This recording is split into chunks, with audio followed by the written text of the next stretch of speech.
Good morning, guys. So today we're going to go through a couple of topics. One of the questions that was asked by our users is, how do I stop my dog from chasing the cat?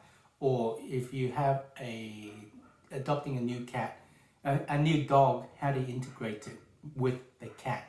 So we're going to go through that, and then we're going to, if time permitting, we're going to go through also how to make your dog more confident if your dog is fearful. So let's go through that. Before we get started, if you can give me a like if I'm gonna ask you that if you can give value, and if you appreciate the work that I do, just please hit the like button. And if you want to get regular updates, regular pet advice, be sure to hit the subscribe button. And if you want to ask me questions that I will respond to and follow through, make video responses like I'm doing here, be sure to ask your questions in the comment below.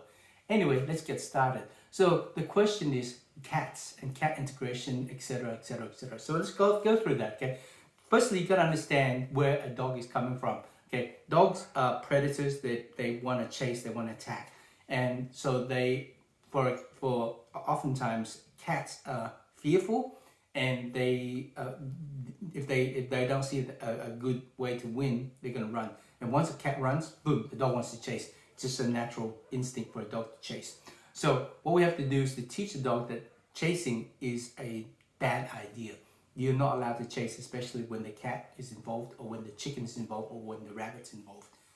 You're not allowed to chase. How do you counter conditioning that what's built into their DNA? It's like you're built to have sex. You know, you have that in your the need to reproduce. How do you counter condition that? And so the situation is this: you gotta negatively associate what comes natural. When you do this, bad things will happen. There's consequences. When you do this, bad things will happen. When you do this, every time you do this, look, I would love to, all things aside, I would love to just go to the bank and grab some money. Go to the bank, grab some money. If I ever need money, grab the money. It's the easiest way to get what I want, right? But there are consequences. When I go to the bank, if I steal money, do anything inappropriate, I get whacked. There are consequences. I know that as an adult, so not to do that. So how do you teach a dog that? So the difference between positive only training and a balanced trainer is positive only will not have ways to teach you how to deal with that situation, because by its very nature, by its very definition, it's positive only. They say it's science-based, but here's the thing: how can you teach a dog not to do something when you can only say yes and never say no? Remember, positive only training. Cannot ever say no. Saying no is tantamount to dog abuse. Okay, so it just doesn't work. So how does a balanced trainer handle the difference between positive to teach a dog consequences? There's negative consequences when you do something inappropriate. If you chase that cat, there are negative consequences. Let me give an example. Okay, if Uncle John came through the door, Uncle John is my brother, okay, and I have a child, okay, and Uncle John, being through the war, is a bit has some disability, and doesn't look the best. If my child, when Uncle John comes through the door, comes, ha ha ha, you're so ugly, you're blah blah blah, right? I would immediately discipline my child. Honey, that's very inappropriate. You do not ever do that to Uncle John or anybody. That's very inappropriate behavior. I'll tell my child off in an intensity appropriate manner to teach my child and my dog what to do and what not to do. Parenting 101. Okay, so the whole paradigm of balance training is leadership and parenting. I would do what I would do to a child, what I would do to a dog. If my child, upon seeing a cat, seeing a rabbit, goes and chases it, I'm going to grab my child and say, hey honey, don't do that, knock it off. Don't do that, knock it off.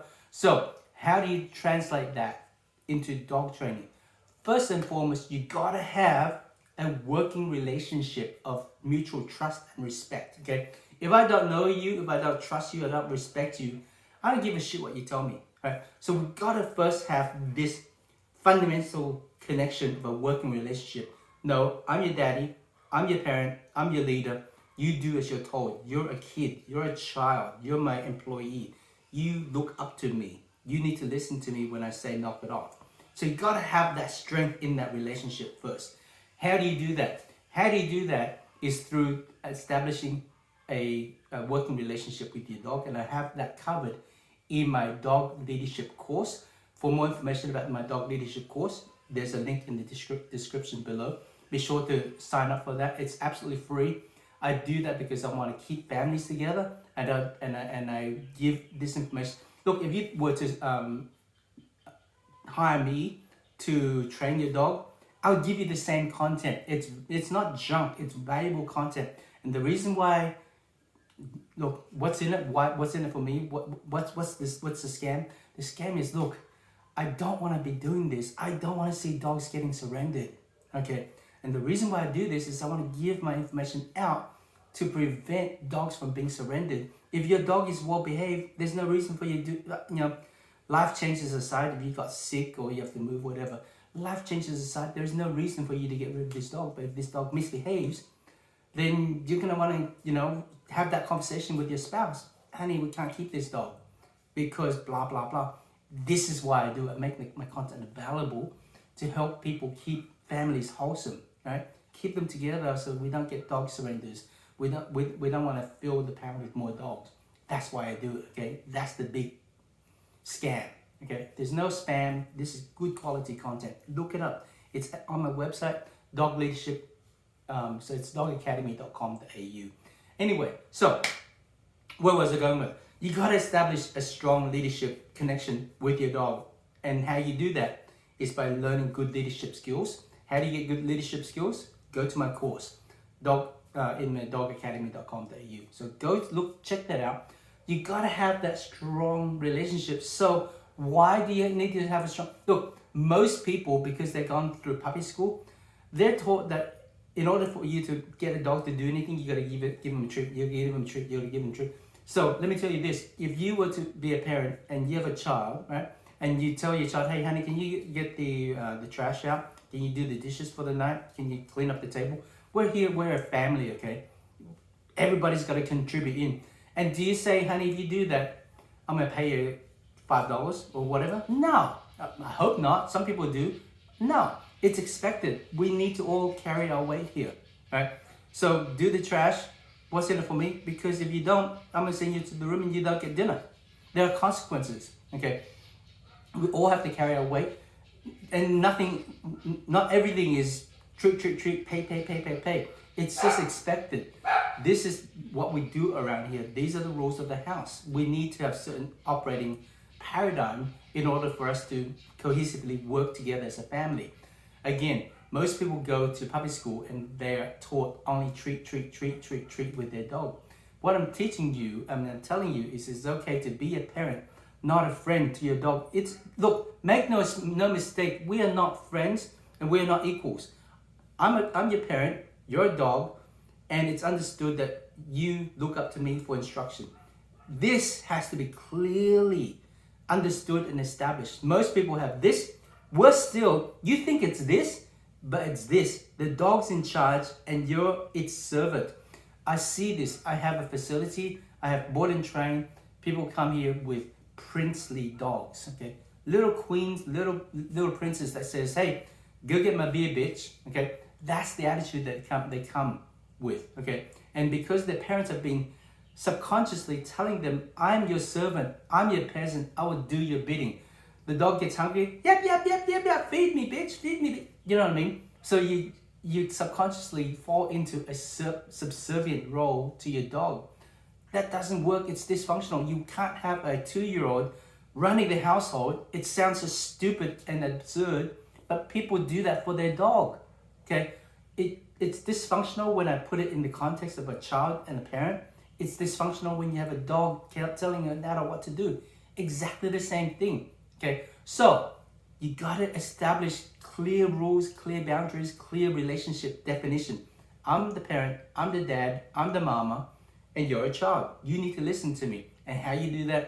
Good, strong leadership. So I'm sorry I'm going off on a tangent, But bringing it back to how do you deal with this to prevent a dog from doing inappropriate things like chasing the cat. Okay, so how you do that again is once you have established the strong leadership connection, then you're able to say, hey, don't do that, knock it off. I'm gonna have the dog on the leash. I'm gonna keep the dog and the cat in as far away as reasonably possible, to not over. Look, if I'm right here, the cat with the dog right here, it's too intense. Too just. Oh my God, I gotta hit that. Okay, but if you can make it as wide as possible, right? As far as possible to control the dog from getting overly excited. So you maybe keep the cat in the crate or in the leash or on the harness or something like that. Keep the cat unexcited, play with the cat, calm the cat down, and keep the dog on the leash. And then when the dog is looking, so there's looking and then there's looking. Okay, ears are up and I'm staring, right? That there is a predatorial stare and I'm ready to go, right? So there's look, right? And there's look. When there is that look, keep the leash on, pop, don't do that, knock it off. So you disengage the dog from having obscene thoughts before it happens. Most people make this mistake of popping the dog after the fact. It's too late. So no, mind your own business. Don't even look at that guy. You stay with me. Thank you very much. Here's your treat. Thank you. Stay with me. Thank you. Ignore that cat. Thank you. Stay with me. Good. You see what I mean? But you gotta have a strong working relationship first. Once you have a strong working relationship, then do this exercise, right? Knock it off. Don't do that. I have you on the leash. If you were to do anything inappropriate, you get popped. No, don't do that. It's exactly the same as is my child telling Uncle John inappropriate things. There's consequences. I'm gonna give my kid a smack. And then when I say smack, it's not abuse smack, right? I'm sure as a young person, your mama had whacked you many times and it's not abuse, okay? You were doing something inappropriate or you're being hysterical and your mom is like, hey, knock it off. It's very inappropriate. It's not abuse. I'm not going there. I'm just saying the same thing that you would do to a child or your mama has done to you. Not inappropriate. Please don't go to that conclusion. Not inappropriate. Just intensity appropriate interception, right? Knock it off. Don't do that. And if you are hysterical and you're out of control, then I'll pop you. I'll take you out of the room, take you out of the situation, get you calmed down, give you a good structured walk, right? Get you settled down, and then come back to the scene again. I hope that makes sense. You keep doing that, and then you make the gap smaller and smaller through time. It could take a day, it could take a week, it could take a year. In previous episodes, I've told you about training dogs through level up, right? You follow the level up principle. You don't throw a dog into a situation that they can't handle. Gradually, as they can handle it, increase the challenge, the distraction, the intensity. Make it better, make it closer until you feel at such a time that they can coexist.